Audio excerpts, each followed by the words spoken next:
रवींद्र झुटिंग आणि महेश लोहार गेले 4 वर्ष अतिशय आगळा वेगळा सर्व कलाकारांना आणि कला रसिकांना सहभागी करून घेणारा, कलेचा आनंद देणारा कलाकारी हा अत्यंत देखणा उपक्रम करतात। सगळ्यात आनंदाची गोष्ट साताऱ्यातले आणि जिल्ह्यातले परिसरातले सगळे नामवंत कलाकार इथे येतात।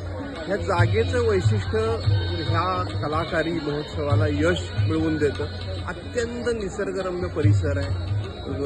कलाकारांना चित्र काढायला, कला सादर करायला प्रेरणा देणारा आणि कला रसिकांना इथं 2-2, 3-3, 4-4 तास रमवणारा असा हा परिसर। खरंच रवींद्र झुटिंग आणि महेश लोहार यांनी सातारच्या सांस्कृतिक विश्वातलं एक चांगली ॲक्टिव्हिटी म्हणून ह्या कलाकारीकडे बघायला लागेल।